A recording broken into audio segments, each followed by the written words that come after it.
What's going on, wrestling fans? You are now tuned in to the PA Power Hour. I am Jeff Upson, joined by Eric Knopsnyder. And Eric, you got a nice shirt on here today, a Pitt Wrestling Club shirt. I'm hoping I get one of those. I got one for you. I got one for Dyson. Trying to convert you guys from all that WVU nonsense that you talk about. Get you a little Pitt gear, little Pitt Wrestling Club gear that I was able to pick up at the golf outing last week. So hooking you guys up. We appreciate that, and as a WVU graduate, I will still proudly support the Pitt Wrestling Club. And actually, the biggest news out of there had to be Keith Gavin is strapping him back up, man. And I have to tell you, in your interview with him, like, you made it. I'm surprised he didn't take you down, because you're like, you are like really old and all this stuff. I'm like, oh my, Keith, if I was you, I would knock him out.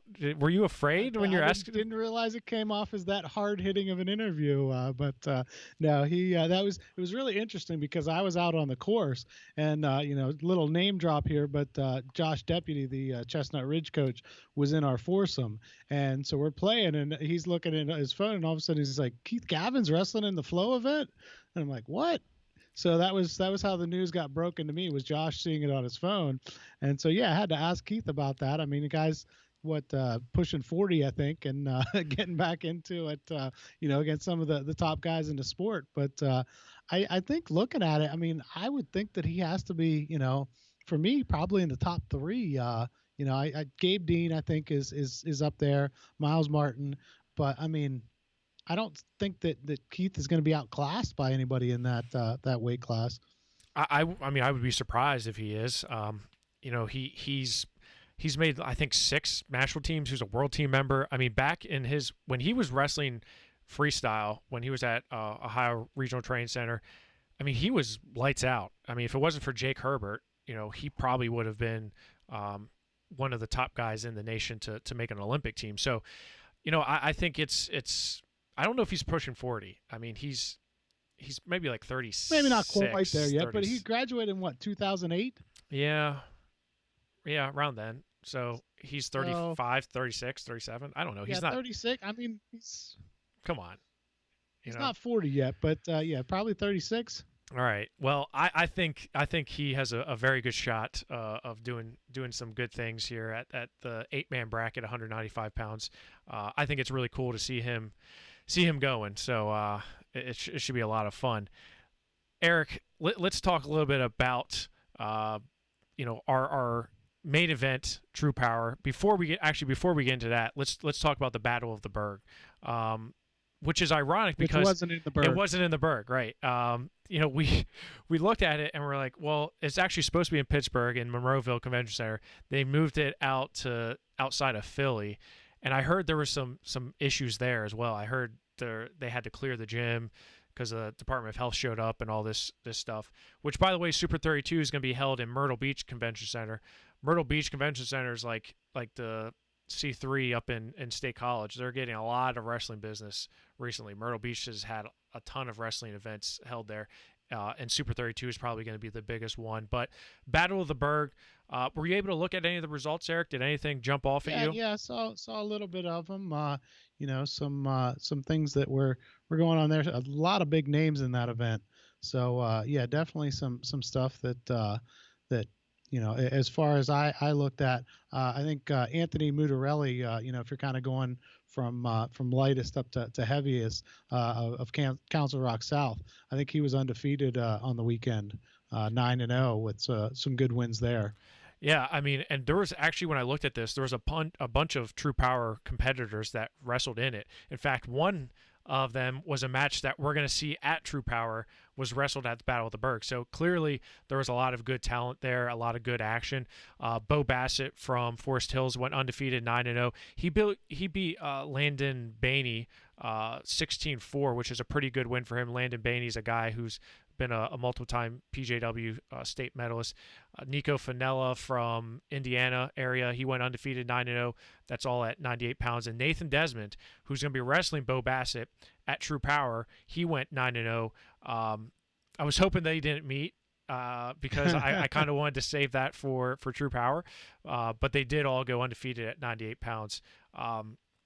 Cale Nasdio from Williamsport, he went undefeated 9-0 at 106 pounds. He had a nice win over Carson Wagner from Northampton, 6'4". Carson Wagner was a state medalist last year, so that was a big win for him. Dalton Perry from Central Mountain, another guy who we're going to see at True Power. He went undefeated. He actually wrestled at 106 pounds. He's wrestling 113 against Vincent Kilkeary at True Power.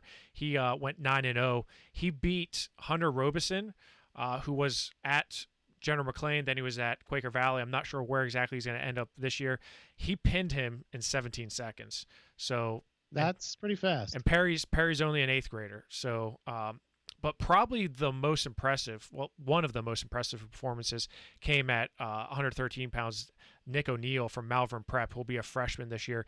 He beat Dom Flatt from Solanco. He beat him. He pinned him in under a minute. Dom Flatt was a state qualifier last year. Tyler Chappell, a very tough sophomore, he beat him in tiebreaker. And Caden Milham from Warrior Run, he beat him as well, 6-0. So very good performance from the Malvern Prep guys. And we got a couple of them competing in True Power as well. Colin Rath from Becca, he went undefeated 9-0. He pinned Derek Keene from Central Mountain, who was a state medalist last year up in District 6. So that was a good win for him. Tyler Kasak, another Becca kid, he went 9-0. He beat Charlie Bunting from Nazareth 7-3. Those guys had wrestled a bunch of times last year. And Cale McIntyre, also from Becca. So you see a trend here. These Becca guys have been wrestling a lot. And I was impressed with all of them, those lightweights. You know, they all did pretty well. Bo Bassett, Nate Desmond, setting up for a nice match at True Power, Eric. Yeah, that as you said, Becca. I mean, some really impressive performances there at Battle of the Burgh, and you know, you mentioned it as well that Malvern Prep just keeps churning out guys that you know, just impressive youngsters, and you know, now you add those to the mix that you have of the guys like Nick Feldman, and you know, all of a sudden you're like, wow, this is a really strong program. Yeah, I mean, they just continue to pump out talent, and Nate Lauder and you know, his staff there, they just continue to get, you know, just high quality guys and just take them to the next level. You look at what they've been able to do, just with guys that are, you know, freshmen going into their sophomore years. They just really been jumping levels. Jack Waymeyer is one of those guys that I think kind of really jumped up levels. You know, last year he was in a lot of good battles. Continuing on with the Battle of the Burgh, Dylan Chappell, 2-time state runner-up. He went undefeated 9-0. Cade Wernzenberger from Meadowbrook Christian went 9-0, wrestled at 126 pounds. So I'm kind of surprised to see him up a little bit that high. Gable Strickland from Benton went undefeated. Griffin Walliser from Central Mountain went undefeated. Jude Swisher, who we know is going to be wrestling in True Power against Kyle Hauserman, he went 9-0 at 132 pounds. He beat Matt Ripos from Central Dauphin, who was state 4th last year at 106 pounds. So he's really jumped up in weight. But Jude was 7-1, I think that one was too. So pretty convincing too. Yeah, 7-1. Nathan Lucier from Coatesville, he went 7-0. He's always been, we saw him at the Surge, and he's always been right on the you know, kind of the cusp of doing big things, I think, out of District 1. He also beat Josh Miller 4-1. That's a rematch from the Surge from last year. He also beat Pearson Manville. And if you don't know it, or you know yet, the Manvilles are landed in Pennsylvania. They're going to be going to State College. I know they've been bouncing around from different states, Minnesota, Virginia, Pennsylvania. They were at SEM for a little bit, but they are now going to be in Pennsylvania at State College. So that's pretty big. And then at 145 pounds, AHR, Alejandro Herrera Rondon, he took 9-0 record home with him. He beat Matt Sarbo from Altoona 5-2. Probably the bigger, you know, that was probably one of the biggest matches he had, Eric. I didn't realize Sarbo was up that high now too at 45. Yeah, I mean, he was 132 last year. Was it 32 last year? Yeah, okay. I mean, he's filled out, I think. I think he's definitely filled out. You know, he's just recently committed to Lock Haven, and he and Tommy Dressler from Spring Grove both committed to Lock Haven, and in the same day, I believe. Connor Eck from Ben Salem, Another guy who had a good offseason. He beat, if you remember, he beat Levi Haynes earlier this year or earlier this summer. He went 8-0. Eric Gibson, 160 pounds, went undefeated 9-0. The biggest match was him against AJ Corrado. Again, that's a preview of what's going to be seen at True Power. And Gibson beat him 8-7. That was a tight match. I got to see that one. I watched it on replay, and man, I think we're in for some fireworks, hopefully, at True Power between Corrado and Gibson, Eric. Yeah, we talked about it before. We think this is going to be a really fun match where both guys are not afraid to go out and let it fly and try to score some points. And you see that there with a 15-point total points between them. So, and you said that the Corrado had Gibson in trouble at one point too. Yeah, he definitely did. And, but I think that's summer wrestling. That's off-season wrestling. They just kind of let it fly a little bit. And, Gibson may have put himself in a position where he wasn't, as comfortable. And next thing you know, Corrado's able to capitalize on that. But yeah, that was a good match, 8-7. I hope we can see something similar to that at True Power between these two. Enzo Merlocki, who was at Kiski, then he went to Sem. Now apparently he's back at Kiski, and he actually just committed to Lehigh. He gave a verbal to Lehigh, which very impressive for him. He had a really good. I went back and watched, I think, 5 of his 9 matches just to see his progression, see how he's been improving. And man, he looked good. He wrestled at 170 pounds. He went 9-0. He beat Ryan Wyant, state medalist, 7-2. He beat Harrison Trahan from McDonough, who's a national prep medalist. He also was able to beat Lance Urbis, who was a state qualifier last year, 4-2. So, and he looked really good in most of his matches. So Enzo, if he is back at Kiski, which I think he is, I think he's just going to add some more firepower. You got Sammy Starr coming back there for the Cavaliers. I'm excited to see Enzo. He was bumped out of the lineup last year. He had some weight stuff, and then him and Sammy Starr were going back and forth. So it's good to see him back on the mat, Eric. Yeah, and like you said, those are 3 really good wins with Wyant, Trahan, and Urbis. Pretty solid weekend out of Enzo.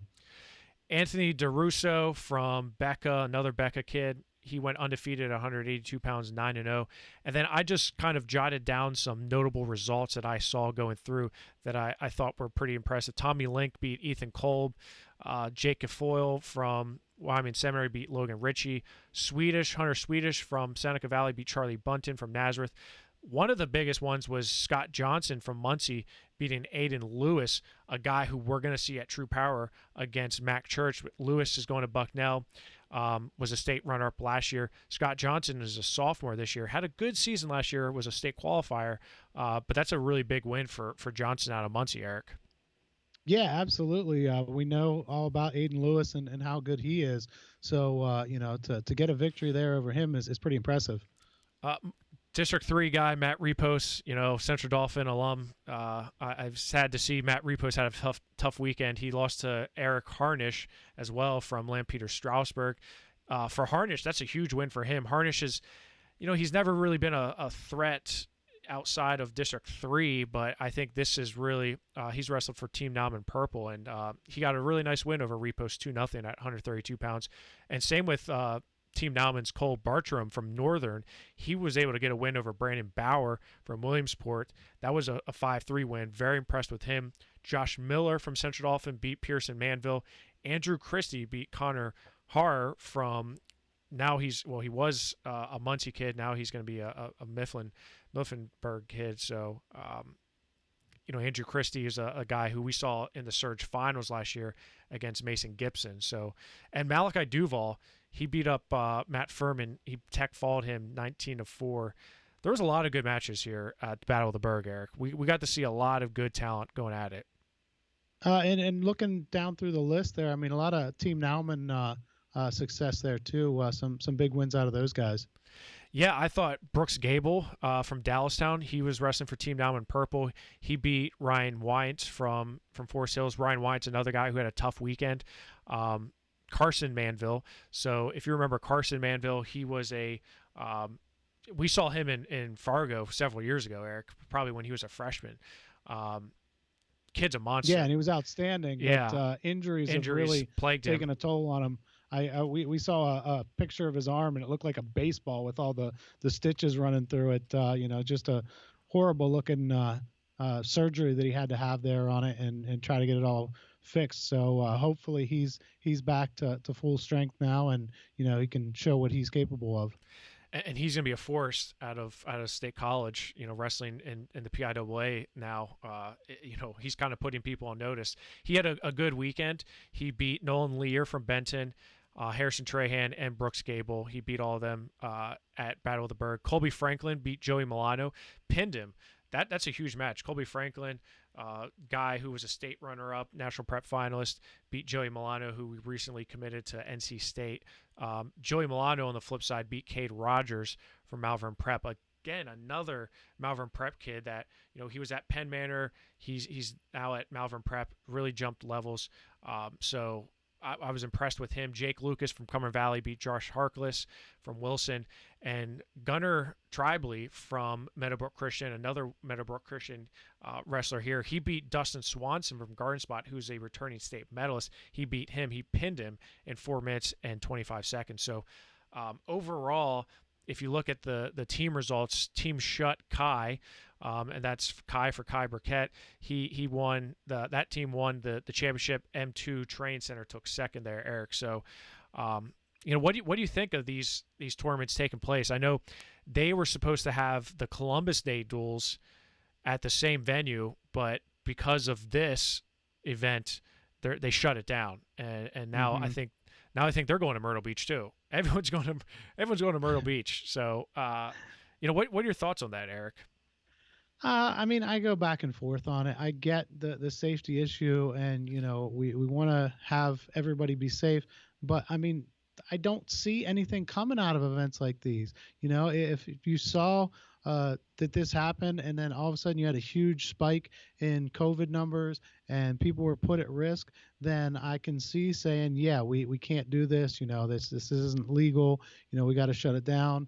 I could see it, but we're not seeing that. And then whenever you have the whole Carlisle car show fiasco where the state said, we can't have groups at all, and then you've got 20,000 people at a car show that they kind of implicitly signed off on, it's really hard to say, oh, no, you can't have your own events, but we're going to go ahead and take care of our people and make sure everything's good there. Yeah, I agree with you. I mean, you saw what happened in State College with their events. In fact, Journeyman, the same weekend as True Power, is going to be going on at the C3 Sports Complex up in State College. And a lot of the guys who are competing in True Power are turning around and wrestling in Journeyman on Sunday. So, I'm assuming that whoever's in charge on there is going to have, their hands full with making sure, because the fines were levied to the organizers for and there were huge fines, I know, in State College. Yeah, for and the organizer and I think the venue itself.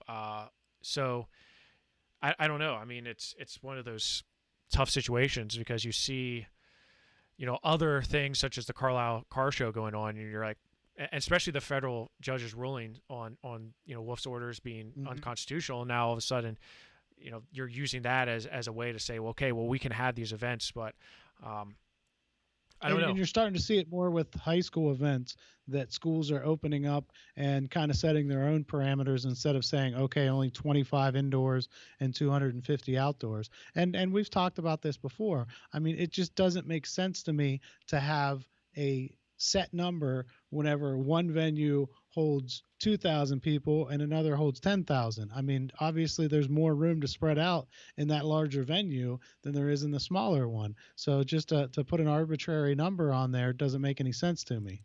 Yeah, I mean, it's inconsistent, and it doesn't apply, like you said, to other possible venues. And you have a junior high gym versus a community college size stadium. It's not comparable. So let's not get off too much on the rabbit hole here, Eric, because we got some True Power matches. We got the rest of the True Power matches to talk about tonight, and we've got some really big names and a pretty big surprise, in my opinion, that we're going to be talking about tonight, Eric. So, Eric, I got to ask you once: Are you ready to talk some True Power matches? I am. We've got the complete card now. By the end of the night, it'll all be out there. A lot of good matches, a lot of good wrestlers. We did have one change from a previous released match, and that comes at 125 pounds, and that is between Montana DeLauder from Gettysburg. She is now going to be wrestling Lily Scherer from Delaware Valley. And this is an interesting match because This is a great match. credential-wise, this is a great match. Elena Barbera from Happer Horsham had to back out, unfortunately. Lily jumped up and said, "You know what? If Montana is okay with it, I'll wrestle her."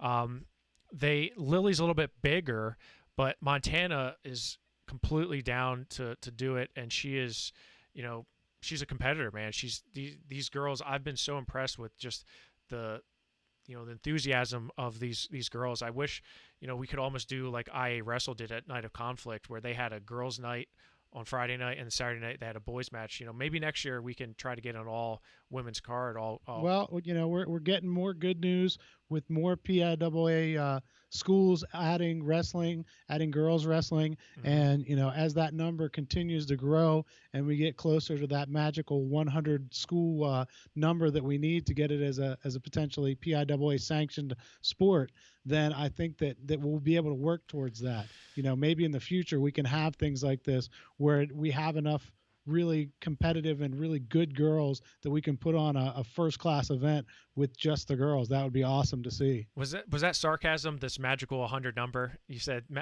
No, I mean that's what it's at. That's what we have to get to. But another arbitrary number. Unless there's a Carlisle car show involved, and maybe they can lower that number for it. Zing. Governor Wolf, if you're listening, please don't punish PA Power Wrestling. Lily is quite accomplished. She's a My House Girls Pennsylvania State champion and was a state runner-up in 2019. She was a 2018 Fargo Cadet finalist. She took third in 2019. She's ranked number 9 in the nation, but that was up. I think it may have been 130 something. It wasn't down low. So this one, I mean, there's going to be a size difference here, but man, talk about the credentials here. Both of these girls, Montana and Lily, are both ranked in the nation. Both of them have multiple stop signs from Fargo. They have state championships from the PA Girls State Tournament. I mean, this is great. I'm really excited for this match here, and I'm really glad that Lily jumped in and was like, I'll wrestle, no problem. Yeah. Like I said, I'm really excited about this one. I think this is, how big of a weight difference is it? You said that she's coming up a little bit. Is it much? Is it maybe 5 pounds? I think. Okay, so I mean, nothing crazy. I mean, obviously in mid-season you don't want to be giving up 5 pounds to a really good competitor. But I think in the off season you see things like this without it being too big of a deal. So I'm excited to see these two let it fly. Yeah, and I think you look at it and you're like, hey, we just want to scrap. They just want to they want to get on the mat. And that's what we want out of wrestlers. Isn't exactly. It? Yeah. You don't want to say, oh, well, that kid's 2 pounds heavier than me. I don't want to go, that might be too much. Just go out there, and especially as big as this event is and as important as it is to us, this is about seeing really good competition, us getting to see them get this competition, but it's about these kids having the opportunity to face really good competition too. In the end, does it matter if you lose the true power match? No. Go out there, let it fly, have some fun, and entertain.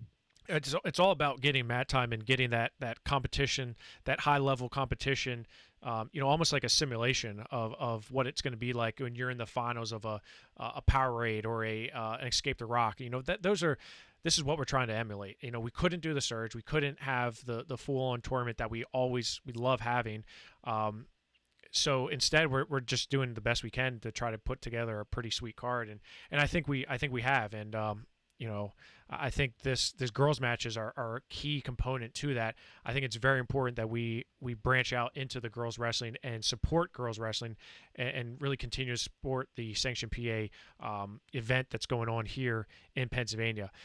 Eric, you want to go release a new card now because we got a replacement there with Lily jumping in for Elena. You want to move on to another Sure. New releasement? Jump up to 120? We can jump up to 120.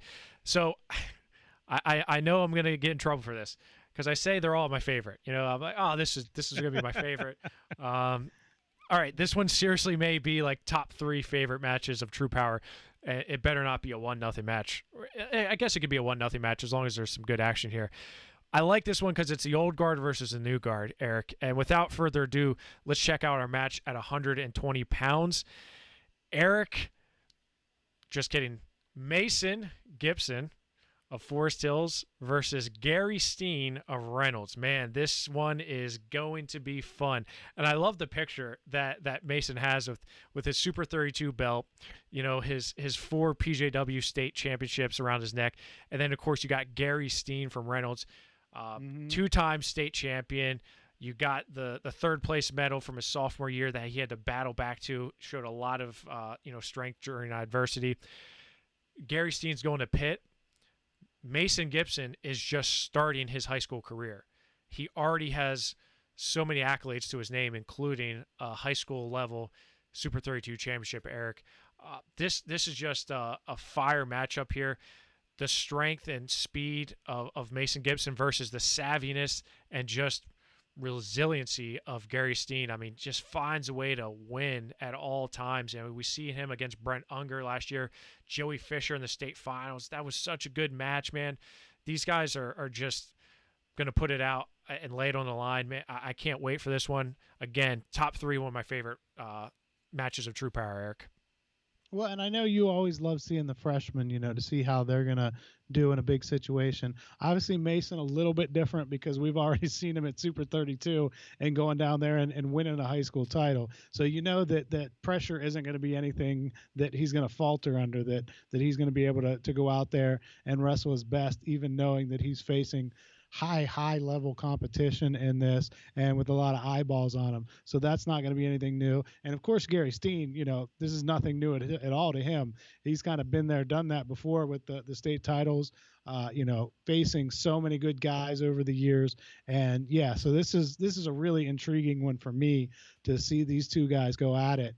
That, as you said, is kind of a young guy versus, if you can call a Gary Steen an old guard, but whenever he's heading into his senior year, yeah, he's obviously got the experience factor on his side. Yeah, I mean, a senior versus freshman, this is exactly what we wanted to see and see where Mason is, because surprisingly they were in the same bracket at Super 32 that Mason won. Which is kind of surprising because Gary, I don't think a lot of people were expecting to be down at 106 at the Super 32 last year. And they actually never wrestled, and they didn't have any common opponents down in, I was going to say South Carolina, but at that time it was North Carolina where they had the match, the Super 32. They didn't wrestle and they didn't have any common opponents, but Mason was able to squeeze out some really big wins. If you remember his run to the title, Gary had some just tough matches. I don't know if it was a weight cut thing. I don't know if it was, he was the top seed there actually at 106 pounds. So, but Gary then turned around and had just such a phenomenal season. Let's keep in mind, he won the Ironman, he won the Powerade, and he won a state title. I don't know if it gets much better than that. That's a pretty good trifecta. That's really, in the sport of wrestling in Pennsylvania, can you get better than Ironman, the toughest tournament in the nation, Powerade, probably the second or third best tournament in the nation, and then Pennsylvania, arguably the toughest state to win a state title in. And look at how he did it. He beat Brent Unger. They split some matches this year. He beat Joey Fisher. This Fargo one's gonna, national champ, This one's gonna be fire. This one's gonna be absolutely fire. I really can't wait for this one, Eric. Have you not to interrupt you here and kind of throw a curveball at you, but have you talked to Mason recently? I've seen some pictures of him where he was a little banged up. Is he going to be at full strength? Do we know anything yet as far as his injury goes? Yeah, I mean he was a little banged up, but he was able to work through that, and actually just saw he was up at M2 Training Center, and he was training with some of those guys there. So okay. Yeah, I think he's gonna be good to go, Eric. Good. Okay, that one was a big one, right? That's a pretty big one with Steen versus Gibson, but we talked about him before. We talked about him having wrestled Gary Steen in the state finals. We got another match here with a familiar name that I want to talk about. This one is at 129 pounds, Eric. I like this one because these guys are both guys that are hungry. They wanted. They were in the state finals. They didn't get the title that they wanted, so now they get to go head to head here and see who comes out on top. This is 129 pounds, and this will be Dylan Chappell of Seneca Valley versus Joey Fisher of South Park. Eric, Dylan Chappell, we know his story. A two-time state runner-up, lost in the state finals to Carter Dybert. Last year, he lost to Will Betancourt from Mannheim Central in the state finals at 120 pounds. Joey Fisher, on the other hand, he was a state runner-up to Gary Steen. That was a crazy match. That flurry to end it in overtime was kind of insane. Both these guys, and it's interesting because they're both from the Whippeal. They've both been at the same weight for several years, but they've never wrestled each other, Eric. They've had some common opponents, but they've actually never wrestled each other.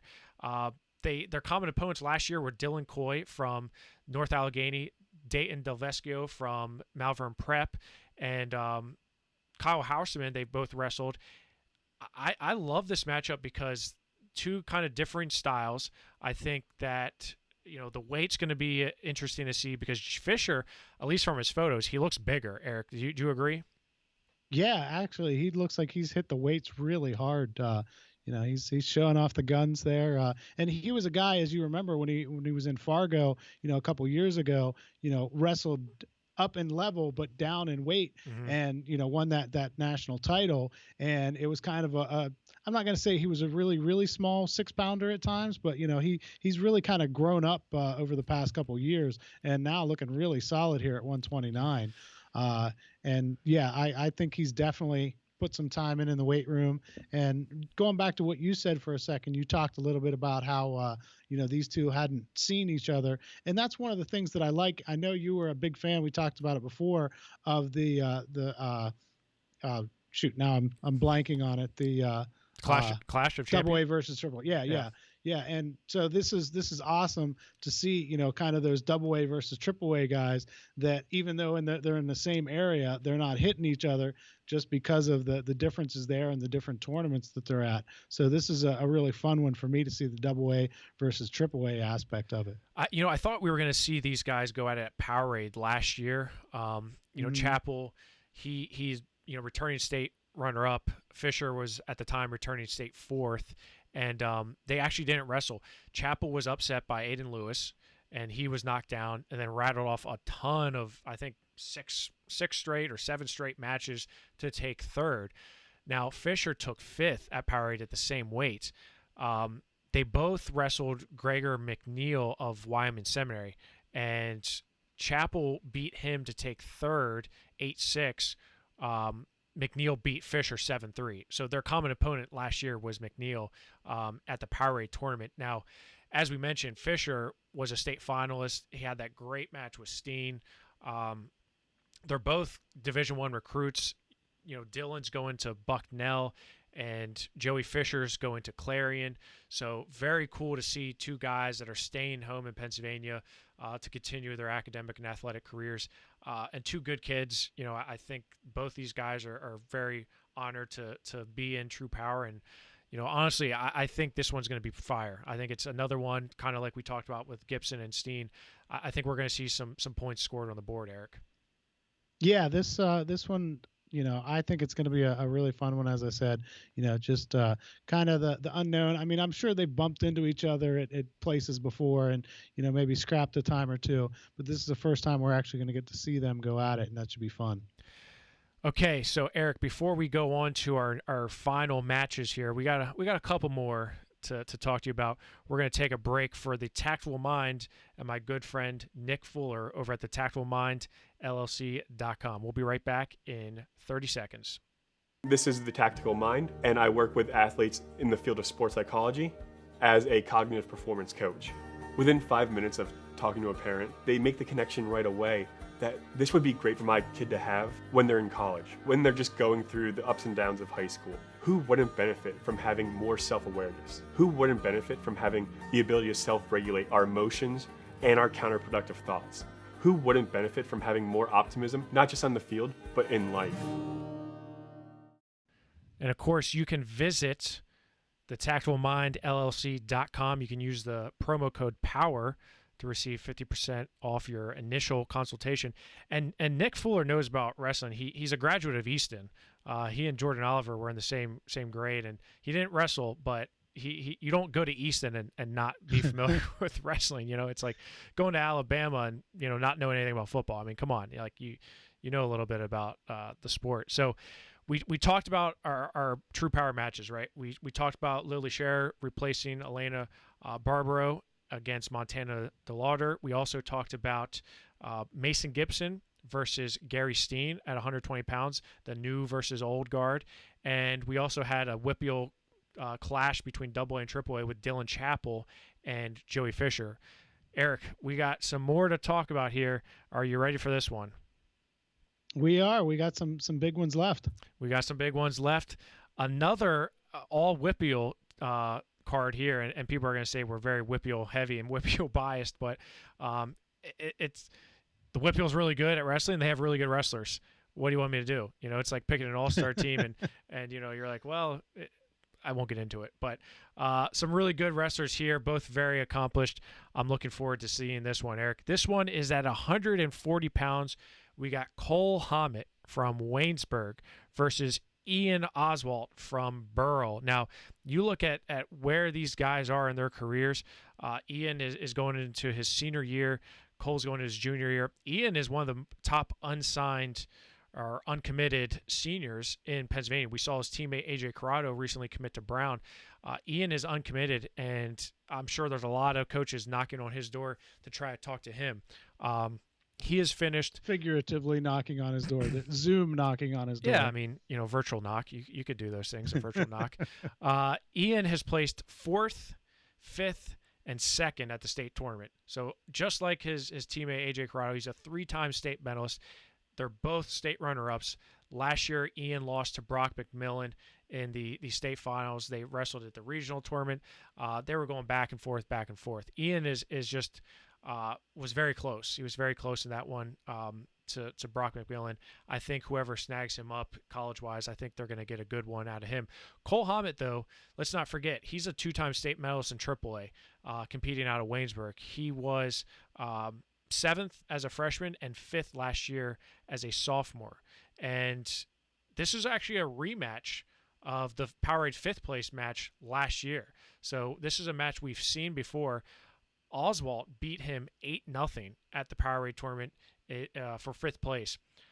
I'm kind of like we talked about with Corrado and Eric Gibson and how they had some results from a year ago and they were a little, there was a couple majors for Eric. I think this one's going to be a little bit closer than it was last time, Eric.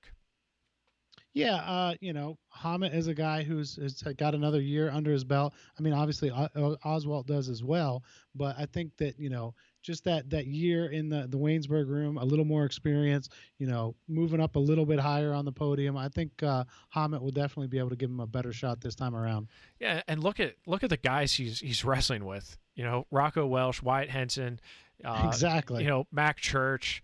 It's there's so many guys that your 4-man round robins are just insane. You're not. There's never there's not that kid that you're like, all right, good. This is my rest round, and that's not the case here. So, iron sharpens iron, and I think Cole Hammett is coming out to prove that he belongs in that conversation as one of the top guys in the state. He really wants to wrestle the toughest competition, and I think this is a good test for him. Ian can slow things down. Ian wins a lot of matches 2-1. I've seen him go into more ultimate tiebreaker matches than Dylan Chappell or AHR. Man, he goes to a lot of ultimate tiebreaker matches, but again, I think this is going to be kind of this was either going to be a 1-0 or like a 12-9 match, Eric, and I'm hoping towards like the 12-9 range. I think Cole's ready to light up the scoreboard, and I think Ian is as well. Yeah, this should be a fun one. As we said, probably a little different this time around than it was last year.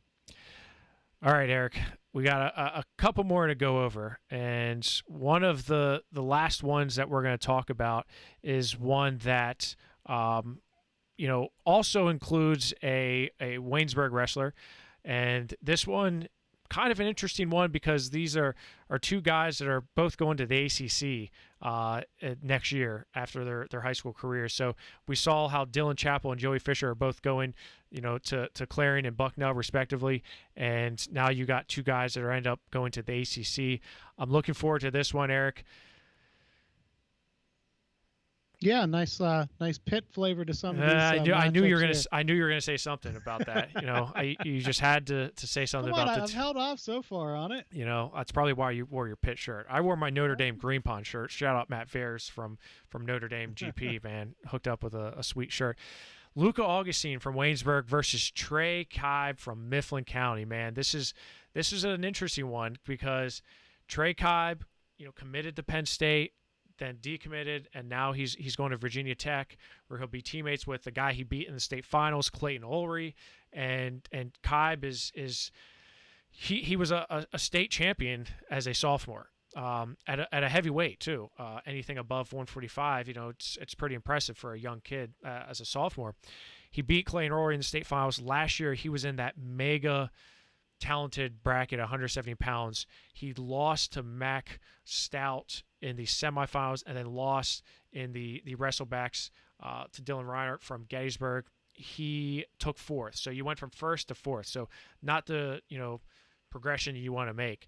Luke Augustine, on the other hand, makes his first appearance on the medal stand, taking fifth after being a qualifier the year before.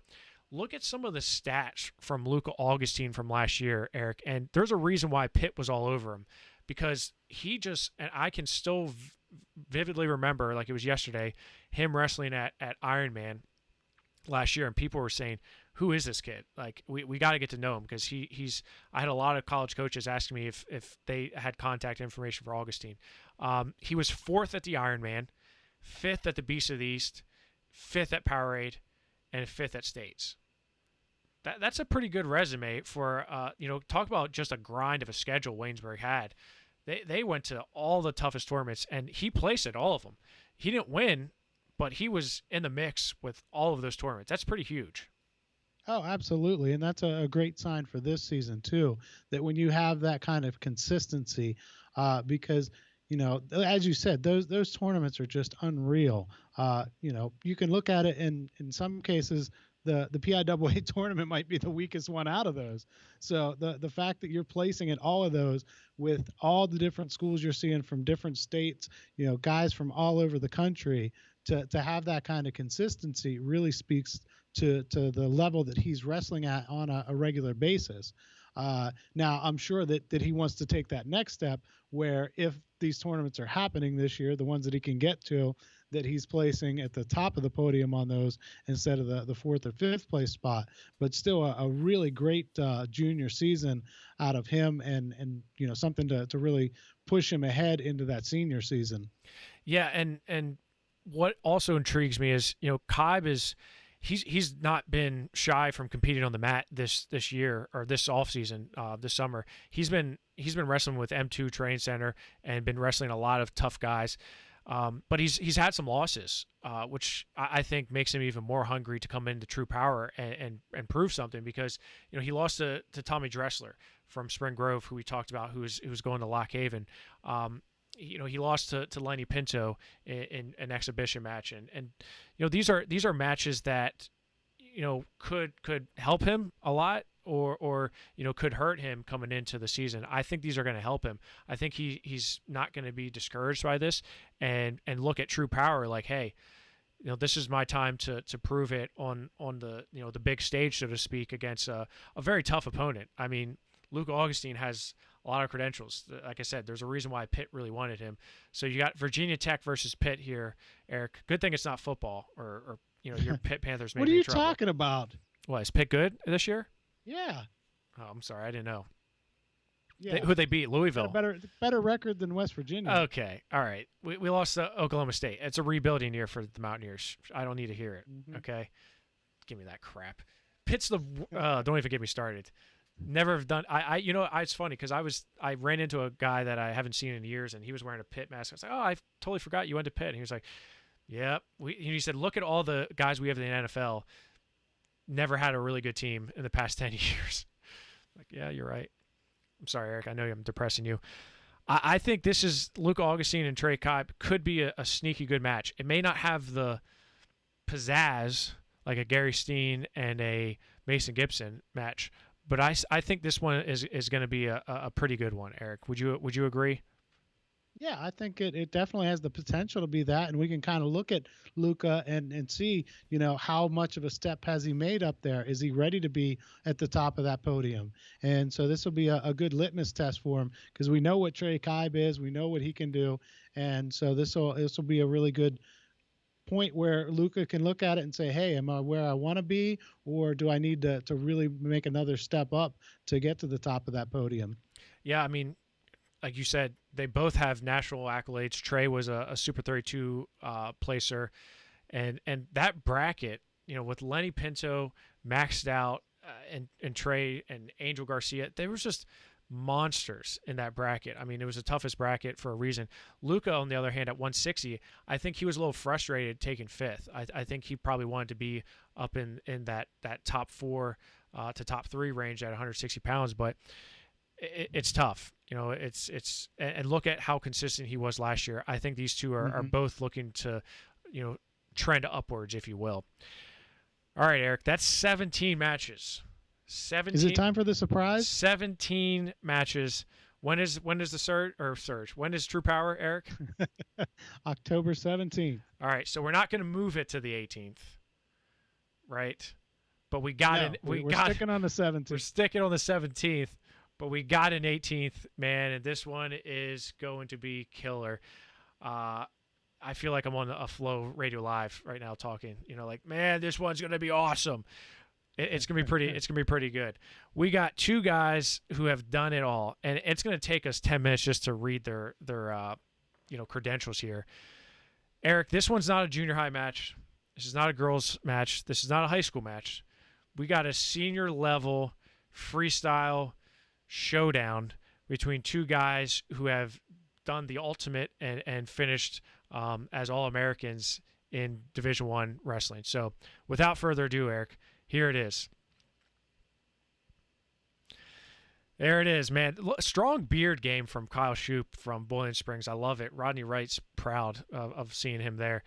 We got Kyle Shoop versus Brock Zacherle. Brock Zacherle was practically begging people to wrestle him. Like, hey, come on, somebody wrestle me. He was it? Astronaut went down and against Pletcher at Flo's event. Right, yeah. He's like, put me in, coach. I'm ready to play.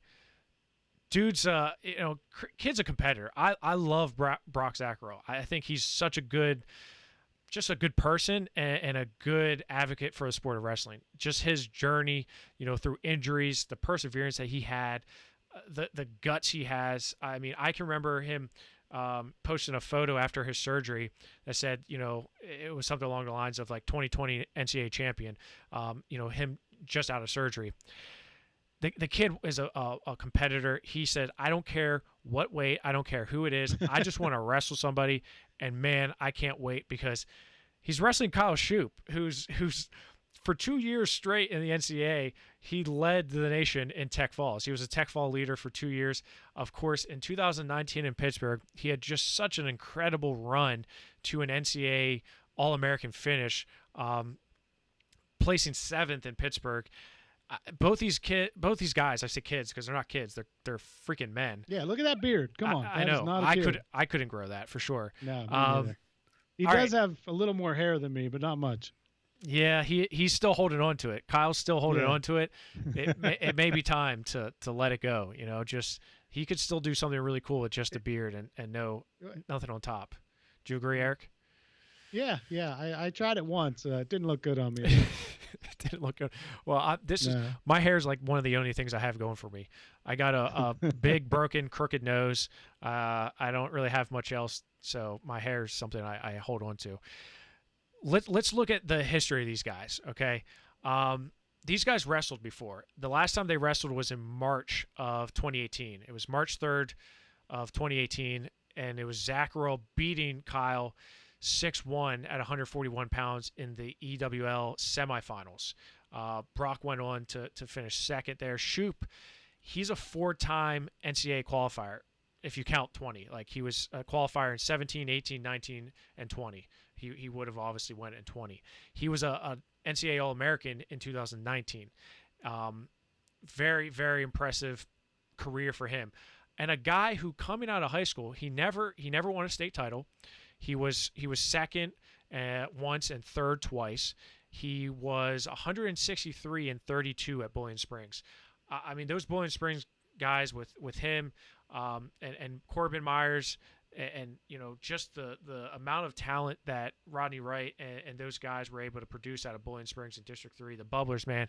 I know you're familiar with them because you were always covering Chestnut Ridge, and it seemed like they always matched up first round and of always team lost. states. Yeah. Like they just could not get past them. Right. So one, these guys have history. Two, they both have a lot of wins in their careers. Zacherle, on the other hand, 4-time NCAA qualifier, 16, 17, 18, and 20. And he got that fifth year of eligibility or 6th year eligibility with that medical red shirt because he took a red shirt, and then he also had an injury year. Comes back in 2020 looking to be an All-American. He was a 7th seed. People forget this. Zacherle was a 7th seed at NCAAs in 2018. He didn't make it to the podium, but I mean he was right there in the mix. He went 114 and 17 at Clarion. He was named National Wrestling Coaches Association second team All-American. He's now on staff at Clarion. I can't wait to have Brock, competing against Kyle. Two just tremendous individuals. I couldn't be more excited to have these guys, Eric. Yeah, and you talked about Zacherle. I mean, those are really, really good accolades. I mean, 114 and 17 in college is really that's impressive. And like you said, he was wrestling so well. To have that taken away from the opportunity to go out there and earn the All-American status as opposed to just having it placed upon you, so to speak. I know the hunger, and as you've said, we've seen it on social media that he's just like, come on, I just want to wrestle someone. Like, give me somebody to get my hands on. So, Kyle Shoop, I don't know if that's a good thing to be in that situation or not where Brock Zacherle's this hungry, but no, I think it's going to be a really fun match. And, just a kind of the cherry on top or the icing on top of the cake. I mean, just a phenomenal one that we didn't even really know was going to happen initially. And this all just kind of came together. And credit to Dyson, who, Dyson has been the driving force behind so much a True Power. And, he was really pushing for this to get a match like this on the card. So it's great. I'm really looking forward to this. Dyson's like a little dog, a little dog that just you throw the ball and he gets it and brings it back, and you throw it 20 more times and he's still bringing it back, and you're like, dude, come on, take a nap, lay down. My arm's getting tired. My arms getting tired. My ankles are bitten. Dyson just doesn't stop. After the Nittany Lion Wrestling Club event, he on Rockfin. On Rockfin. Shout out Cale Sanderson and the Nittany Lion Wrestling Club. After that event, he was like, we should do a senior level match. I guarantee you Brock Zacherle would do it. And I'm like, that was a heck of an event that they put on, but we can't add another match to this card. And, he was like, I'm reaching out to Brock. I'm like, okay. All right. Like 10 minutes. He's like, all right, I got it set up. Right. I mean, he's Brock's down. Yeah, of course Brock's down. Brock. So we were actually you didn't know this, Eric, but you were gonna be our sacrificial. We were going to throw you. I was good. I don't think I could make 155. Well, we were going to throw you out there. So we were going to say, Brock, I don't care what Eric says on the scale, you're going to wrestle him.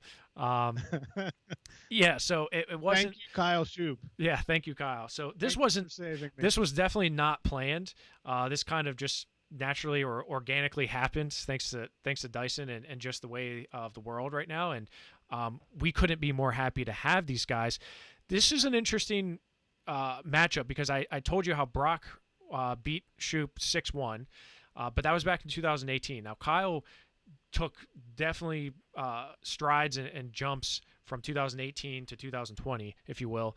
But it's going to be competed in freestyle, which I think favors Zacherle. And a lot of people forget this as well. Zacherle was on the world team at 60 kilograms, but then Joey McKenna, who was in Final X finals, ended up kind of doing a special wrestle off for that spot. So this was for the junior world team at the time. This is when Joey McKenna wrestled Logan Stieber in the Final X, and he elected to, after Final X, after failing to make the senior world team, he went back down to the junior world team after Brock won the trials. So Brock won the junior world team trials at 60 kilograms, was all set to wrestle overseas, but then McKenna came in and they had a special wrestle off, and McKenna beat him.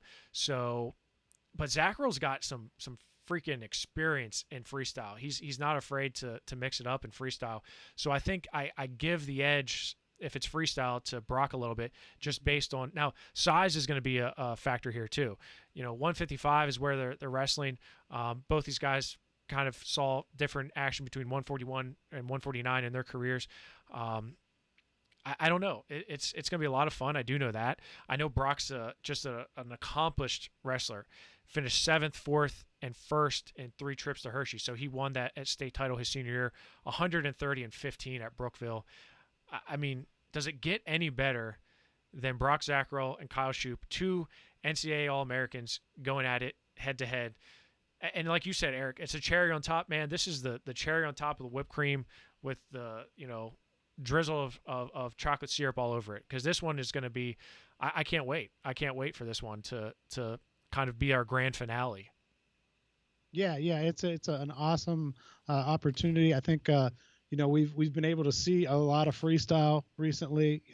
As much wrestling as we can get after COVID hit. We've been able to see some senior level events, and everybody's it's kind of whet the appetite for that. So this is just an awesome little dessert here on the menu as we get Kyle Shoop and Brock Zacherle to close out the night.